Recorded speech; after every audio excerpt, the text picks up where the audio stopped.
La paracha des Meraglim, des explorateurs, toujours quelque chose de très très compliqué, puisque nous disons au début de la paracha Kulam Anashim, Rachem Neisser, Anashim, Rachidi Chashuvim, Tzadikim, c'est des grands Tzadikim, Moshe Rabbeinu nous a choisi lui-même, que de jouer à confirmer, c'est bon. Et puis après, c'est marqué que, en vérité, dès le début, ils avaient une mauvaise intention. Quelle mauvaise intention. Ramban, tous les Mefarshim s'arrêtent un petit peu là-dessus. Qu'est-ce qui s'est passé dans la tête de ces gens-là qui sont les tzadikim? Ils sont revenus et ils ont dit toutes les mauvaises choses qu'ils pouvaient sur Eretz Israël. Oui, quand ils sont revenus, c'est marqué, ils ont été punis. 40 jours, 40 ans, on a passé 40 jours. Pendant tous les 40 jours, ils ont pensé que des mauvaises choses. J'étais des gens bien. Allez, ici, un Siyat Yesharim très connu, dans le 11e chapitre, qui nous cite au nom du Zohar.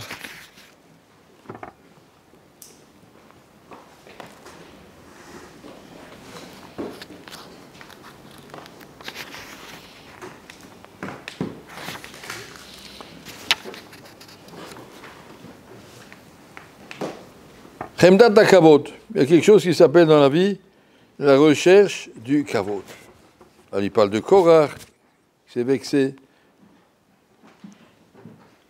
Vegam, Ushe Garam, le Fidat, Rachamen Uzal, et Ameraglim, chez Otsi Diba Laaretz. Comment c'est possible que les Meraglim ont comme ça calomnié Eretz Israël, au point qu'ils ont dit que Chazakou Mimenu,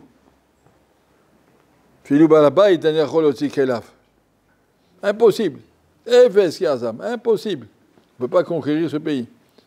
Après tous les miracles qu'ils ont vus pendant 2 ans qu'ils sont sortis d'Égypte, ils ont dit impossible. Chose qui est impossible dans Kadosh Baruch Hu. La mer Rouge, ils l'ont vu, c'était impossible. Ils ont vu. Et les cailles et la manne et tout ça, c'est possible. De toute façon, tout est dans les mains d'Hachem. Puis ils sont revenus, ils ont dit impossible. Efes Yazam, le peuple est trop fort. Chromot de Tsurot Adlev Hashamaim, ils ont des murailles très, très élevées, impossible. On était des petites sauterelles, on était des petites sauterelles devant eux. Alors pourquoi ils sont allés? Qu'est-ce qu'on leur reproche si Bémet c'est ça qu'ils ont vu? Alors, il cite ici le nom du Zohar. Zegaram la meraglim shotsi ou diba la rez vegamu mita lahem ou l'chol doram. Comment ça se fait qu'ils ont amené sur eux-mêmes et sur toute leur génération de rester dans le désert, ils vont mourir dans le désert. Mais yiratam benimat kovodam knisataretz, parce qu'ils avaient peur que leur kavod va disparaître quand on rentre en Eretz Israël. Chez lo yusham nesim l'Israël. En Eretz Israël, ils ne sont plus des nesim. Ici, dans le désert, Kulam Anashim, Rocher Bnei Israël, des gens importants. Ils vont arriver dans Eretz Israël, chacun va aller dans sa ferme et dans sa ville, et puis Shalom al Israël, ils redeviendront simples citoyens. Il y a Amdou Achrim, comment ils mettront d'autres, il y a des élections, il y a d'autres chefs. Et c'est ça qui leur embrouillait la tête. Ils avaient peur de perdre leur kavod. Comme ça, ici, dans le Siyat Yesharim, il y a d'autres exemples sur combien que le kavod embrouille la tête des gens. Et les Meraglim se sont laissés avoir sur ce point. Ils avaient peur que, comme ça, le Siyat Yesharim. On n'a pas l'habitude de lire ça comme ça, on pense. Les Meraglim n'avaient pas peur d'Eretz Israël, ils n'avaient pas peur de la conquête. Ils avaient peur de perdre leur kavod, et donc, ils ont regardé chaque chose négativement. Si on a envoyé des Meraglim, ils se sont dit, c'est pour voir si on y va pas. C'est ça qu'on nous a envoyé.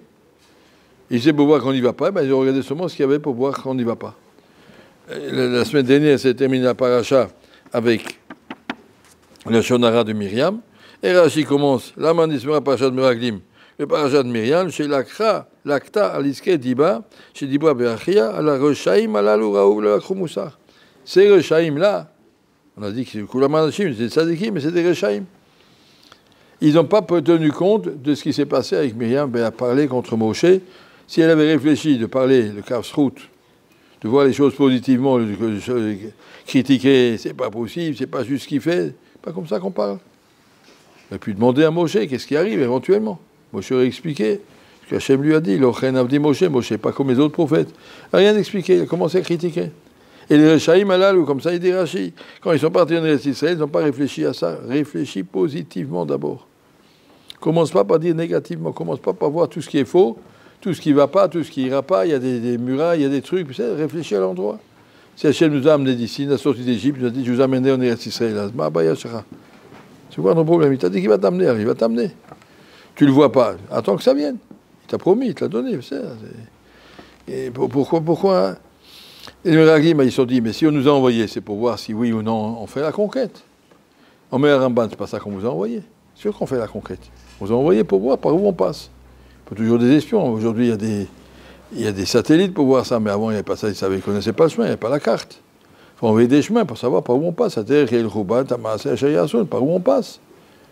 Quelles sont les villes, quels sont les endroits où il faut toujours veiller. Une armée doit avoir de l'eau, une armée doit avoir à manger, donc il faut savoir par où on passe, où c'est qu'il y a des points d'approvisionnement, etc. Mais personne ne vous a demandé d'aller voir si on y va ou non, évidemment qu'on y va. Et ils sont revenus parce que le kavod, comme on a dit, M. Adécher, il nous a embrouillé la tête, faire croire, sûrement qu'ils nous ont demandé si on y va ou on n'y va pas, mais qu'on n'y va pas. C'est-à-dire que sans se rendre compte, la chemdat à kavod, l'amour du kavod, les a complètement embrouillés et ils n'ont plus du tout vu droit, ils n'ont vu que des mauvaises choses dans les Israël. Qu'est-ce qu'on peut dire pour qu'ils n'y aillent pas? Qu'est-ce qu'on peut dire pour qu'ils n'y aillent pas? On va dire ça et ça et ça. Tout le monde, ils ont fait des conférences quand ils sont revenus dans les tentes, dans chaque groupe, chacun est revenu, on a fait raconter les horreurs qu'ils ont vues là-bas, jusqu'à ce qu'ils ont découragé tout le monde. Tout le monde a été puni de 40 ans de prison. 40 ans, ils sont morts dans le désert. Eux-mêmes, ils sont morts tout de suite par Magrefa. Simplement parce qu'ils ne sont pas réalisés qu'ils parlaient à cause du kavod. Ouais, c'est un truc compliqué. Il y a une phrase qui est... Abraham Shoulevi s'explique ça joliment. Akov alev mikol. Shalom Chodron parlait de ça beaucoup. Akov alev mikol. Le cœur est le membre le plus profond de tout ce qu'il y a dans ta personne. Prem Ganitsky dit, c'est marqué dans Agmara, l'onivro ra'amim et là le fachet akmumiyut shebalev. Chaque chose à Kadosh Baruch Hu a créé, ça sert à quelque chose. Mais à quoi ça sert le tonnerre? Les éclairs, ça crée de l'ozone, ça crée des machins, ça fait pousser les trucs. Mais le tonnerre, ça sert à quoi? Le fachet pour faire peur. Pour t'apprendre, attention, Hachem est là. La seule chose que tu entends du haut du ciel, paf, on tremble. Ça fait peur un tonnerre. Ça fait rien d'autre. Ça fait pas pousser, ça fait pas rien du tout. C'est là pour déplier les plis qui sont dans le cœur. Il dit, Yaakov Ganitsky, il dit, quand tu as des trucs à repasser, quand c'est très fin, tu fais sur 30 degrés, quand c'est un peu plus chaud, tu fais 60, 90. Mais quand tu es secret, tu as besoin de 6 millions de volts qu'il y a dans les éclairs. C'est que ça doit être drôlement dur à repasser. Ton cœur, il est embrouillé, il faut un fer à repasser qui s'appelle le tonnerre, qui va passer combien de fois, le cœur, il est embrouillé. Tu n'arrives pas à savoir ce qui se passe à l'intérieur de toi-même. Si tu ne travailles pas tous les jours à te connaître, à t'analyser, mais comment je réagis, pourquoi je réagis comme ça, mais qu'est-ce que c'est, pourquoi quelqu'un m'a parlé aujourd'hui, comme ça j'ai répondu, pourquoi j'ai répondu comme ça? Ah, parce que j'ai un petit peu de mépris pour lui, ou un petit peu de haine, ou un petit peu de paresse, ou un petit peu d'orgueil. Réfléchis, essaye de te connaître, essaye de t'analyser, essaye de vivre en face de toi-même. Et si on ne vit pas avec ça, on ne se rend pas compte combien que le cœur, il y a une ahavat hakavod, chemdat hakavod, qui peut complètement te faire embrouiller la vie. Si tu n'arrives pas à te connaître, ça c'était la grandeur de Rav Gershon Zechat Tzadik Livracha qu'on a perdu cette semaine. Qu'est-ce qu'il nous disait sans arrêt? Étudiez du Moussar, sinon vous ne vous connaissez pas. Prenez des livres de Moussar qui vous mettent en face vos responsabilités. Apprenez à vous connaître. Si vous ne vous connaissez pas, vous n'arriverez pas au moment d'un Nisayon, vous ne saurez pas qu'il y a un problème. C'est seulement quand on se connaît et qu'on connaît un petit peu ce qui se passe dans son cœur et qu'on arrive peu à peu à le contrôler, comme Rav Gershon lui-même est arrivé à se contrôler de façon absolue, de façon tellement impressionnante. Il est resté le même dans toutes les situations. Il a subi des situations très, très, très, on va dire, insultantes même. J'étais là-bas, il a vu. Il n'a pas réagi. Il disait, ouais, c'est des pauvres gens. Il a continué son chemin, normalement, sans histoire. Sans aucune réaction. Il était capable de gérer son cœur. Mais les Meraglim, il y a un moment où ils n'ont pas remarqué que c'est à cause de ce qui se passe dans le cœur. Le cœur, c'est un bouillonnement. Tu crois, ma tête, elle est claire, je sais où je vais, mais tu ne sais pas ce qui se passe à l'intérieur. Ça bouillonne là-dedans. Ça bouillonne sans arrêt. Et ça, il faut arriver à mettre de côté, arriver à le calmer, arriver à contrôler Et ça, c'est le travail. Les Meraglim, ils n'ont pas contrôlé cette Noguda qui s'appelle Ahavat Akavot à cause de ce qu'il dit M. Adéchaïm. Mais ils ont presque, ils ont eu peur de perdre leur place. Alors tout ce qu'ils ont dit, c'était tordu. Et ça a amené la punition sur tout l'âme Israël. Tout le monde, au lieu de juger positivement, ils ont jugé, comme il a dit Myriam, apprendre à voir les critiques, à voir ce qui ne va pas, et quand ça ne va pas, il n'y a rien qui va. Au lieu de voir les choses à l'endroit, si ce n'est pas comme je voulais, c'est comme Hachem voulait, tout ira bien, laisse-le faire, laisse-le lui confiance. Et Hachem, il n'oublie personne. Voilà, il faut un peu arriver à remettre la Emouna en place, la Ashkafa en place. Et ça, c'est ce travail-là, le travail qu'on appelle le travail des midot. Un homme doit apprendre à se connaître en réfléchissant pourquoi j'ai réagi comme ça avec telle personne. Comment j'ai réagi quand j'ai vu le manger, j'ai sauté dessus comme une vache. Qu'est-ce qui arrive à apprendre à se connaître? Je ne veux pas être un Baal Tava, ni un Baal Garva, ni un Baal Kavod, je ne veux pas m'imposer, je ne veux pas... Voilà, apprendre à se connaître, apprendre à se contrôler. Ça, c'est tout un travail de toute une vie. Et il ne faut pas rester superficiel. Il faut savoir s'il y a un grand bouillonnement à l'intérieur du cœur, qu'on se cache beaucoup de choses. Avshar, il amène de ça l'exemple de la Haftara de Shabbat Zachor, combien que Shmuel Hanavi a dû insister auprès du roi Shaoul pour qu'à la fin Shaoul il dise Khatati, à la fin il a dit t'as raison, j'ai mal agi. Mais tout le temps avant il disait Akimoti Dvar Hashem, tout est bien, Akol Beseder.